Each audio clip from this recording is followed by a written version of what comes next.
Hello my lovely friends, I hope you guys are doing awesome. So this video is about food, our relationship with food, and I want to start off by saying that it's very humbling and it's actually a courageous move to go on a self-development journey, on a self-love journey. Like, I can't believe no one ever told me to like try this self-love thing going on.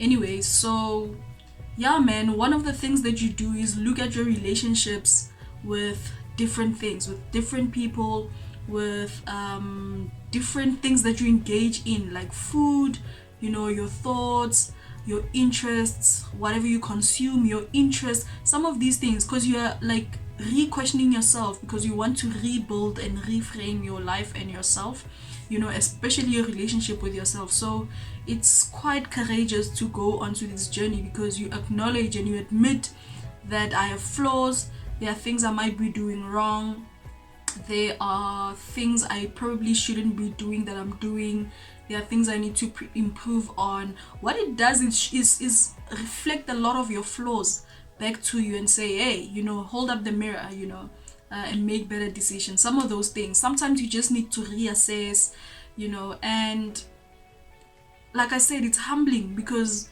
a lot of people build fake confidence through life, some arrogance to say, look, this is my life, because that's how we hide. We're like, no, this is my life and I'm going to do what I please with my life. But we are hiding from the fact that there are certain things that needs to change. I mean, that's how we grow. Certain things needs to change. Our relationship with certain things needs to change. We need to improve how we deal with ourselves and other people. We need to improve our relationship with ourselves, improve our qualities of life and our qualities of sense of self, you know. So yeah, man, anyways, let's talk about food, right? So I'm making this video and I'm bloated and I'm mad at myself, and I know all of us do this now and again. We overindulge in food unnecessarily, and I don't even think I was overindulging. Hey, it's just that I had 3 meals yesterday, and usually I have like one meal, so yeah, man. And lately I've been really struggling to fast, which is one of the things I used to do very easily. I'd fast like maybe every week for like a day or two. But now, I've been trying to fast, guys, like literally since Jan. It's currently June, and I'm still struggling to just be like, Precious, no food for 3 days.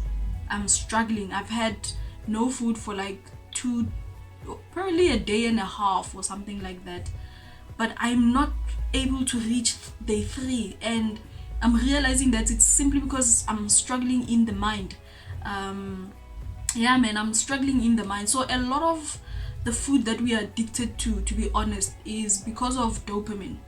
We are addicted to food because we want to overstimulate our taste, and of course our eyes. Guys, can you imagine, like, people watch food videos like for 2 hours or for just too long? You're watching this beautiful food, obviously it's gonna trigger you to want to have more cheese, more sauce, more stuff in your food when you're cooking, which is unnecessary, completely unnecessary.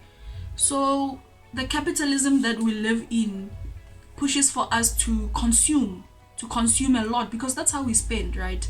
That's how we pay for things. That's how we have cravings for things that we then get to be willing to pay for. So yeah, man, that's some of the things that we need to look into. What are you eating? Why are you eating specifically that thing that you're eating? You might find that, no, it's TikTok programming. You watch too much food, and now you want some of that food for yourself. Our eyes are stimulated with beautiful food. Come on, it's called food porn. I see the hashtags, where you just continuously just watching these videos, and then you're gonna start trying those things. So yeah, man, there's a documentary I saw many moons ago, and it was speaking about sugar, and there's a lot of documentaries you can actually check out on how bad sugar is for the body. And there was a part on the documentary where they were speaking about how sugar is the enemy, not necessarily fat. So the marketing and the labeling would go out to say, no, saturated fats are the problem, cholesterol, what are the problem. But the truth of the matter was that sugar, they were hiding sugar in these products. So, and especially because it's not raw natural sweetness, it's rather processed or synthesized sugar, which is hard for our bodies to break down. Like, can you imagine if you if the body takes about 8 to 12 hours or 15 hours or however long, which is the longest, to process food from your mouth, to process it and then eventually to have you go to the toilet, and then you eat 3 times a day. So you eat in the morning, and then you eat in the afternoon, and then you eat in the evening. Like, this is a lot of food before you can even start moving your bowels, and then you eat the next morning. Bruv, like, how good do we think this is? So chances are we don't need to eat 3 times a week. We don't need to eat 3 times a day.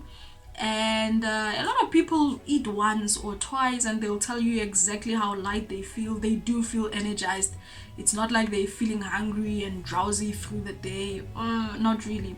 What I hate is to overeat and then be lazy. That says something about how much you have how much you've eaten. Like, I hate overeating, because once you overeat, then you don't necessarily lose energy, but your body needs all of that energy to process the food, and that's why you are lazy. You wanna lie down. Like, what the fuck, I'm thinking of like some of these guys who are working at retail, and during lunch they'll be lying down after eating because they are so full. So yeah, man, one of the things that we need to do is reassess our relationship with food. We are addicted to all type of things. We are addicted to butter, we are addicted to sugar, we are addicted to oily food, we are addicted to condiments, we are addicted to so many things. Hey, we're addicted to so many things, and it's by intent. Like I said, it's so that we just keep consuming and keep consuming and keep consuming. The other thing is habit, because we are taught to eat 3 times a day. Breakfast is the most important, whatever, maybe not. And then you must eat before you sleep, because if you can't do that, you don't sleep peacefully. Your body, all of that, we are programmed to eat 3 times a day. So yeah, man, just look into those habits. I've been struggling to fast for so long, like I've said. Something that I used to do very easily, but I seem to struggle lately to do that, to go for like 2 or 3 days without food. So there's a time when I traveled to China, and what I did for myself was like buy like this tiny cup,